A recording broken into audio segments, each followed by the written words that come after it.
One former Indian Hill student is heading to Tokyo to perform in the Olympics next month.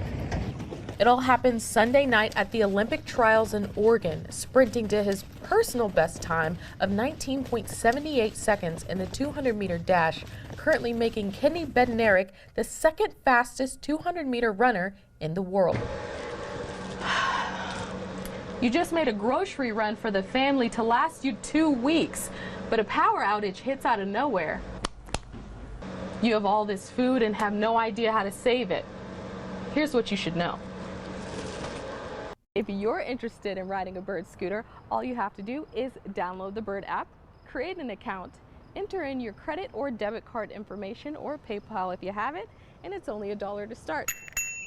The postcard mural located on the side of the City Hall building is 30 by 20 feet, representing all of Eldon's historical sites. Well, unfortunately, they couldn't share with me what I'm getting for Christmas this year, but what they could tell me is that if you haven't seen them yet, make sure you get here by tomorrow because Christmas Eve is their last day. Currently, I'm on Kale Boulevard near the low water crossing by Cedar Creek, where first responders say a woman entered into the water and began swimming down the stream. Weaver says aside from the at-home workout classes throughout the week, the free sessions are only twice a month on Saturdays, and he shares why those free sessions are important to him. 20 years ago, the pastor of this church, Todd Bagley, and his wife Stacy were murdered. Now today, one of the two men who were accused of killing the couple is scheduled to receive a lethal injection. Make sure you slide this way soon because Autumn Acres is over in October. Jatara Marsh, KYOU News for you. A hazardous chemical spill is an event that no one is expecting to happen, but regardless, it's something that has to be prepared for. I spoke with the head of the hazmat team that was on call during this emergency, and we talked about what that preparation looks like. So the Ottumwa Police Department is considering the death of Helen Showalter as being suspicious. She was reported missing on Saturday by family members. Her body was found the next day near the Clifton boat ramp. Moments ago, I just got off the phone with the Ottumwa Police Department, and they shared that there are no recent updates. So as far as we know, the search for 81-year-old Connie Turner is still on. If you take a quick look at your screen, here's a picture of Connie Turner.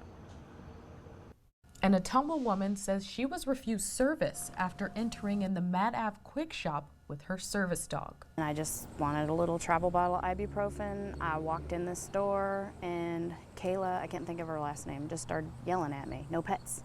Shannon Murphy, owner of the service animal, says her dog Gracie is there for her spinal cord injury. She is trained to help me up if I fall and to help me off of low shelves if I have to bend down or squat down in the grocery store and I cannot get back up. She says when her service animal was referred to as a pet is when the conflict started.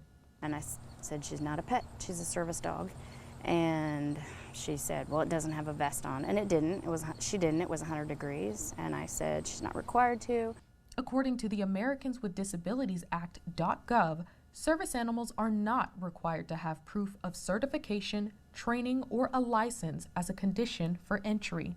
Joe Damerval, owner and manager of Mad Ave Quick Shop, says he and his staff were not aware that they weren't allowed to ask for proof due to the experience that they had prior.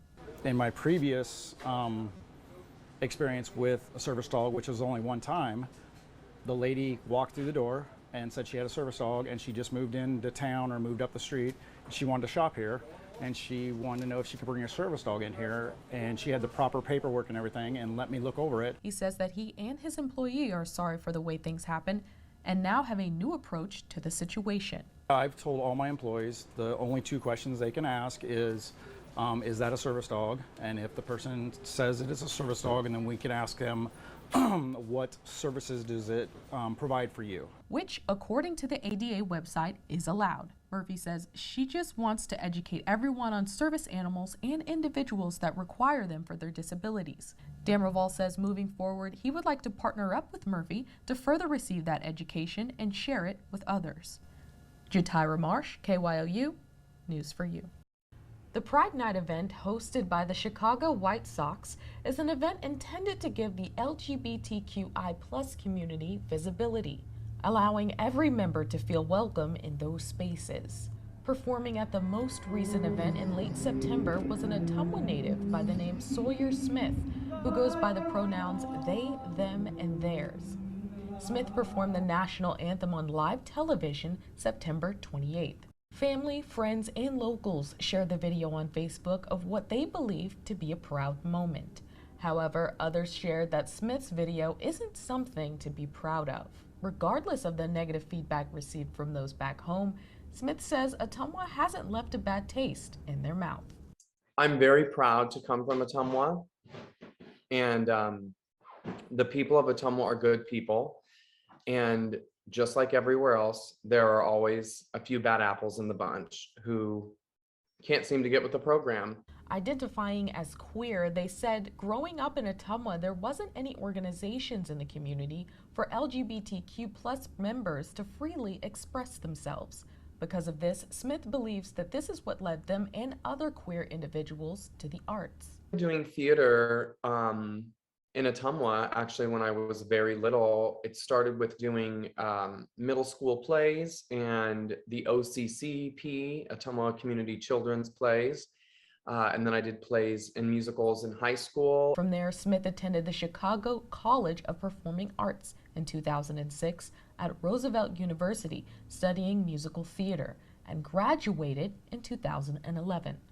And I've been working professionally here in Chicago and around the world since. And Smith gives advice to those who are afraid to be themselves in fear of bullies by saying, just keep doing you. You know, when you're in a little town, sometimes it's hard for people to see how fabulous you are because they're not used to seeing such fabulousness. So the more you shine brightly, the more everybody else gets to shine with you. Smith adds, although there is a great divide in the world right now, Ottumwa has the potential to embrace diversity of all sorts, not just in the LGBTQ community, and they urge city leaders and council members to expand who it is they're listening to. In Ottumwa, Jatara Marsh, KYOU, News for You.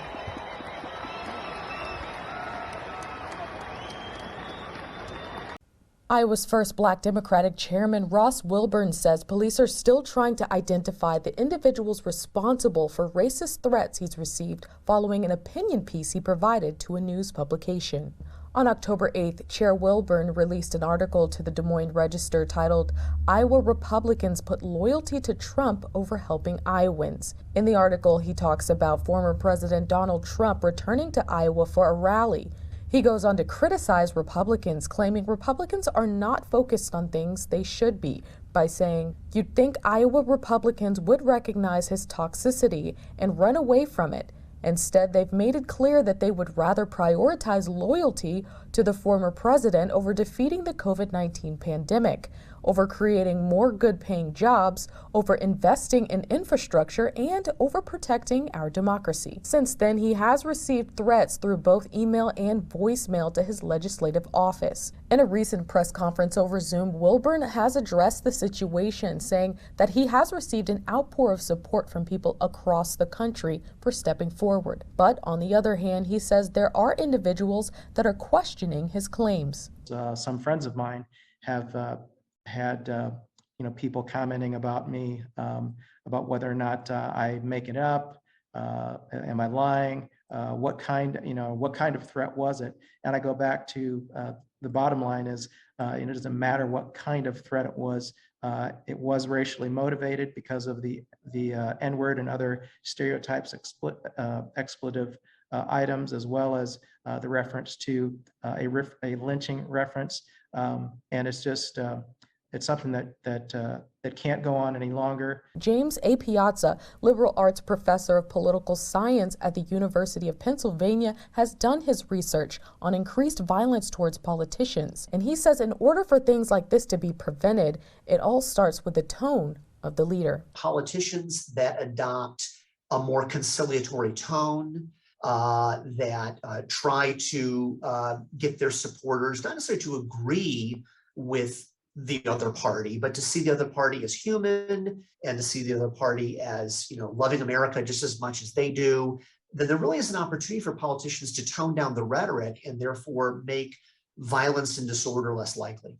Members of the Republican Party are trying to do just that, like Iowa Chairman Jeff Kaufman, who released a statement following the threats, saying, "I strongly condemn the racist threats made towards Chairman Wilburn. We can have a spirited debate on candidates without threats of violence." Iowa Governor Kim Reynolds even took to Twitter to say this type of hate must never be tolerated. Whoever is responsible should be held accountable. Racism of any kind is unacceptable and not who we are as Iowans. Chairman Wilburn shares that he is thankful for law enforcement taking his complaint seriously and, if identified, is looking to press charges.